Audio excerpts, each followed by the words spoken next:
Good day, dear colleagues! On this webinar, we will get to know the basic tools for model generation in LIRA-SAPR in SAPFIR module. We will create such a model using BIM integration. LIRA-SAPR supports BIM integration through various formats. The most popular of them are IFC, SEF, and DXF-DVG.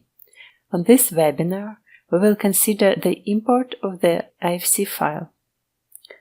Let's start from the very beginning. First of all, such files should be configured in the initial software.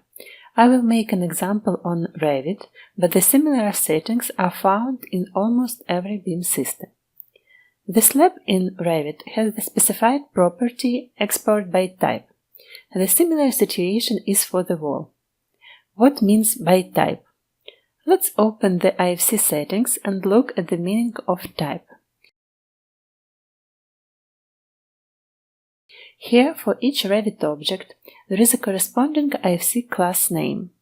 It means that for better recognition in other BIM systems, columns should be saved as IFC columns, walls as IFC walls or wall standard case, slabs as IFC slabs, and so on.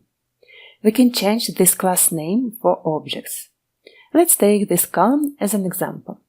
We can specify in its properties IFC BIMs class, but initially you need to select the version of the IFC translator. SAPFIR works with both IFC 2x3 and IFC 4. I will select IFC 2x3 format. After that, select the IFC class. Let it be BIM. In SAPFIR, the BIM is a universal bar, so it is usually used for different bracings and inclined elements and can be used even for columns. Next, you need to select an IFC setup before export. These setups also can be changed. Please note that you should select here the export version for which we have already specified the IFC class. There are many settings in setup, but we are interested in the coordinate base parameter on the Geographic Position tab. I highly recommend to select the project base point for this parameter. By default, the visualization of project base point is turned off, but you can turn it on in the Visibility Graphics Overrides dialog box. After that, move this point closer to the model and save the IFC file with the coordinate base settings at the base point of the project. Before importing a file into SAPFIR, it is necessary to check it in the IFC viewer. How this file was saved? Were the objects saved qualitatively? Are all the objects saved with the required class names, and so on? I use BIM Vision for this purpose, but it can be any IFC viewer. So the slab has IFC entity IFC slab. The wall has IFC entity IFC wall standard case. Columns IFC columns, and one column IFC BIM as we have specified. Another important detail to which you should pay attention is the cross-section size of the beams. In the properties of the beams, we can see cross-section 500 by 800. But if you use measuring tools, you can see that the height of the beam is 500 mm. The part of the beam that got into the slab was cut off. To avoid this subtraction of the geometry, it is necessary to unjoin the geometry in REVIT or in another software. I am sure that similar tools are in every BIM system. This can be done manually with the corresponding command, but in this case we need to click through all the beams.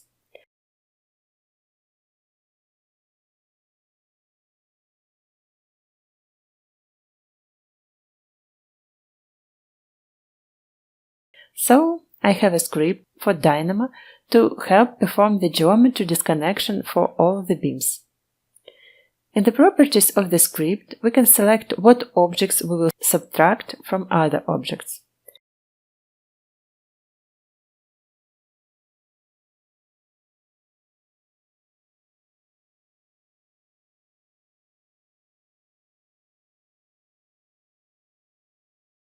and this is actually how the script itself looks like in Dynamo.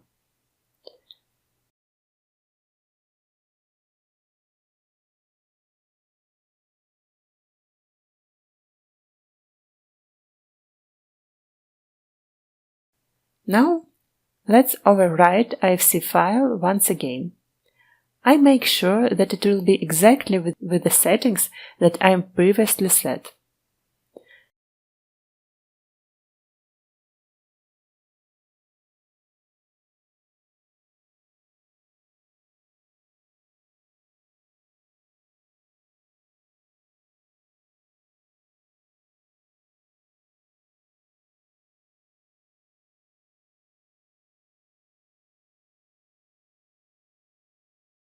Then open this file in the viewer and see that the geometry is now disconnected.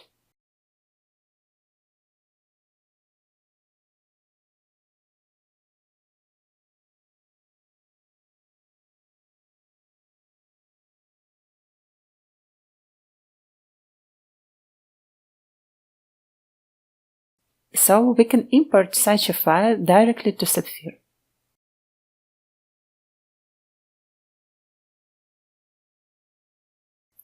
When importing to SAPFIR, I usually specify these checks, but it's not obligatory, it's just convenient for me. The last check, import architectural objects, is responsible for the possibility to cut off unnecessary objects if someone else created the IFC file for you. Trees, paintings, cars, and many other things could be saved in IFC, and you may not be able to overwrite this file. At the same time, some surfaces simulating the roof can get to architectural objects. That is, sometimes this check is also needed. On the Parameters tab, you can specify the correspondence between the property in IFC and the SAPFIR property. Now, in SAPFIR, let's see what types of objects were recognized at import. Such information is displayed in the properties of selected objects. So, if you receive a file from colleagues and you don't have the original file, you can check object types after importing to SAPFIR. And if the objects are written with the wrong classes, you can improve this situation by asking your colleagues to change IFC classes. I also will draw your attention to the fact that the column that we saved as a beam type was imported as a beam in the vertical direction. Then let's activate the mosaic plot of stiffnesses. It helps immediately understand what thicknesses, materials, and cross-sections are in the scheme. Now pay attention to the piles. They are represented by foundation and inclined slabs in SAPFIR. Why did it happen?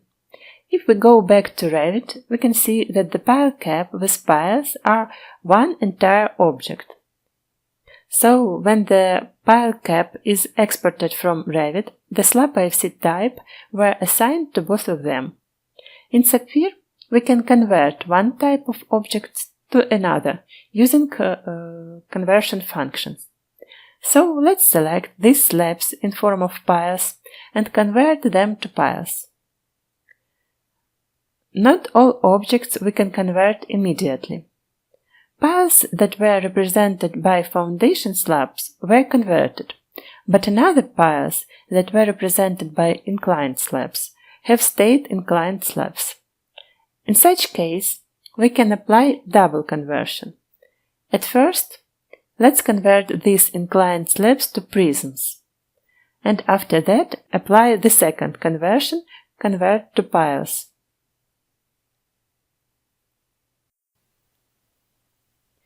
The next step is to assign cross-section for piles.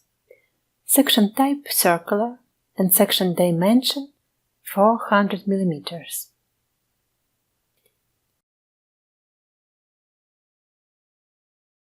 Let's turn on the visualization of the analytical model. And here you can pay attention that for pile caps we do not display slab analytics. In addition, slab plates should not overlap in the analytical model, in order to form a correct design model. First of all, I will cut off pile caps from a large slab. For this, I select a large slab, then select the pile caps using the similarity filter. You can customize the similarity criteria in SAPFIR. For this, in the filter by parameters, I need to check the parameter according to which I want to select similar objects. I will set the criteria by thickness and save this filter option. Then, in the 3D view, from the shortcut menu, I can select similar objects according to the specified criteria. It is necessary to press the Shift key on the keyboard in order to add the pile caps to selection. Select the Cut All Contours from the first one command.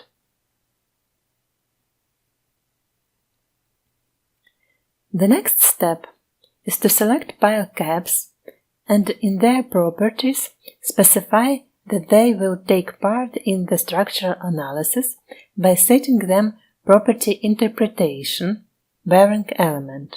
Then level for analytics by mid-slab. The nearest analytical level, no, and intersection settings by real volumes. It is also necessary to specify intersection settings for all beams. Let it be real volumes for them too. Now let's look at the walls. Their analytical model does not reach the slab. Select the walls using the filter by parameters. Here I will disable everything and leave only the walls.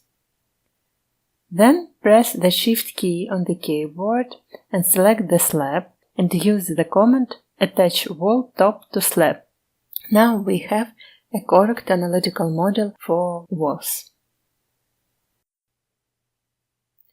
The next step is to replace the architectural materials from IFC with analysis materials. But before that, we need to select the building code for reinforcement analysis and building code for loads.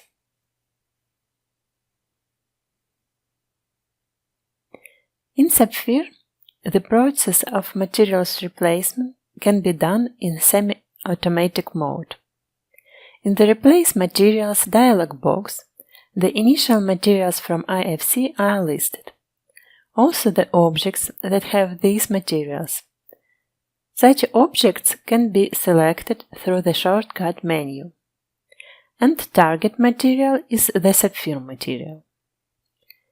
Each SAPFIR material has design characteristics for reinforcement analysis, type of element and design requirements for beams, columns, slabs and walls, properties of concrete and properties of reinforcement. You can create your own custom materials with design characteristics, save it and use it in your project.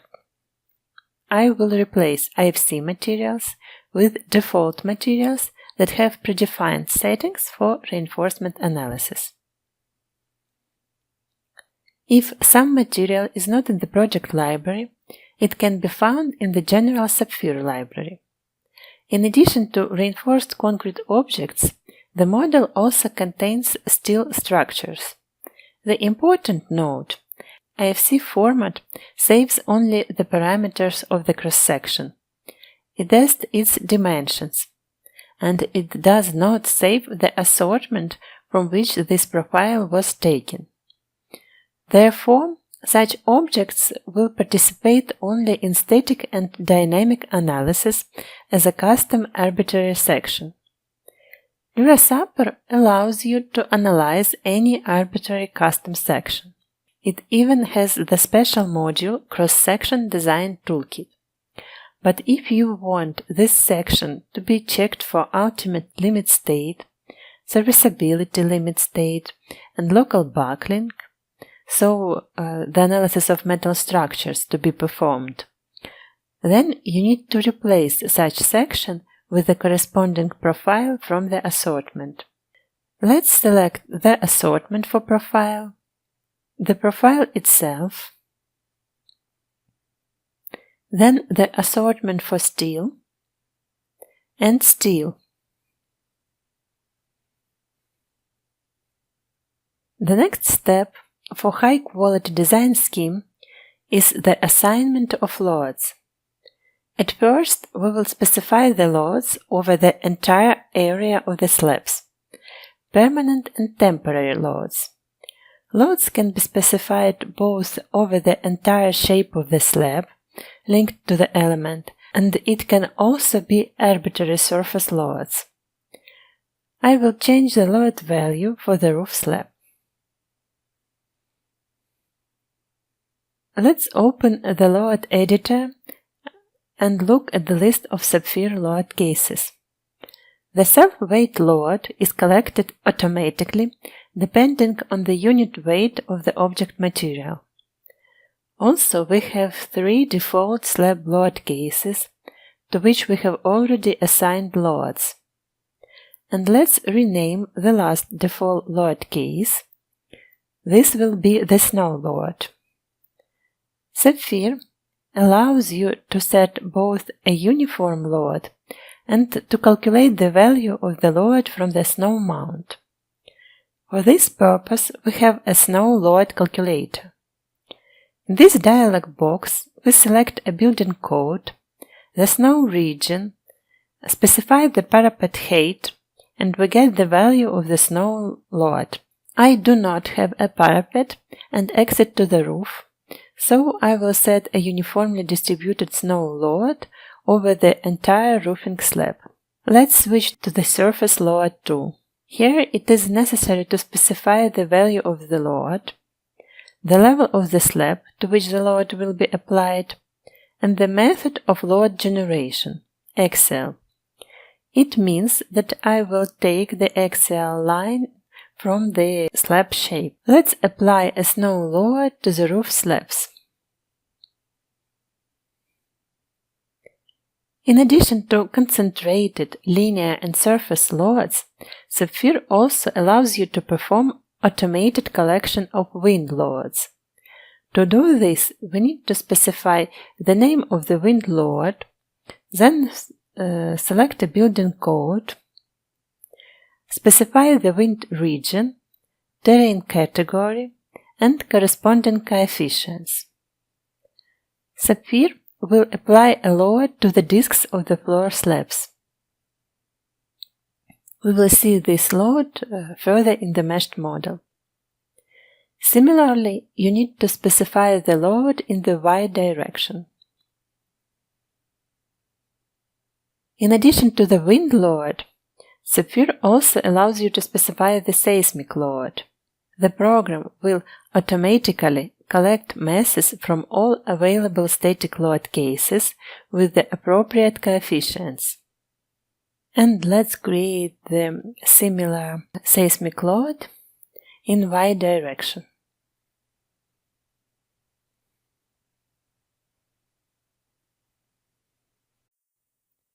Now let's open Load Case Editor. Here we can specify all necessary combinatorics for the load cases: mutual exclusion, integration, accompanying, sign alternation, and so on. After that, we can generate in automatic mode design combinations of loads and design combinations of forces. SAPFIR allows you to assign boundary conditions to foundation objects, modeler of subgrade reactions, or we can link to a 3D model a soil model that was created in the soil module that is included in the LIRA-SAPR bundle.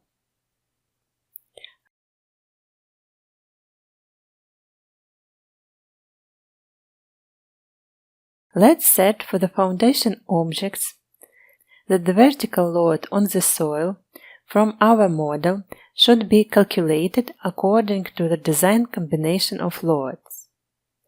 And let's choose from which load cases to create this design combination. Also, for pile objects, I will specify that their vertical stiffness will be recalculated according to the soil model.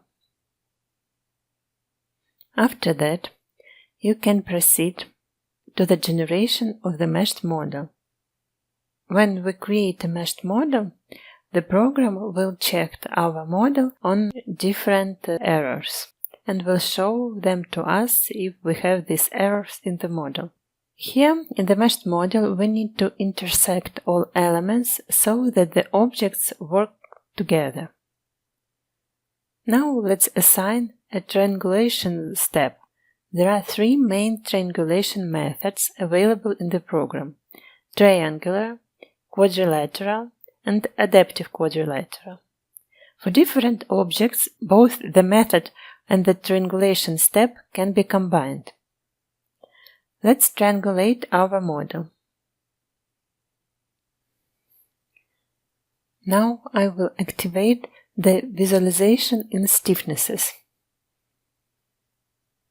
One more useful comment: the distance to supports allows you to evaluate whether all the elements in the scheme will work together or if one of the elements remains free. Also, in this way, you can find long spans or cantilevers that can be an error. Let's open our scheme in LIRA-SAPR and perform the analysis. In LIRA-SAPR module, we can open the soil module and see how the load from our beam model has been transferred to the soil. Here we can create arbitrary soil profile and see how our piles are placed in soil model. After that, I will perform the analysis of design scheme.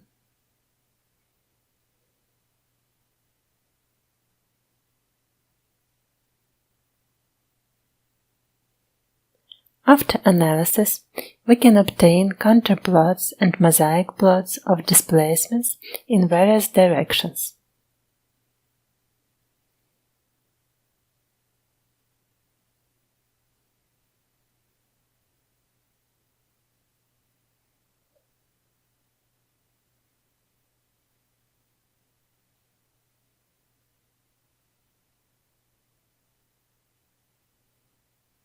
Also, forces in bars,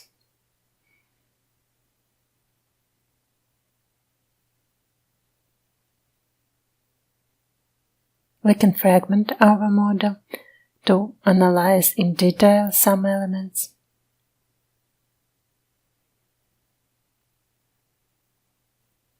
Stresses in plate elements,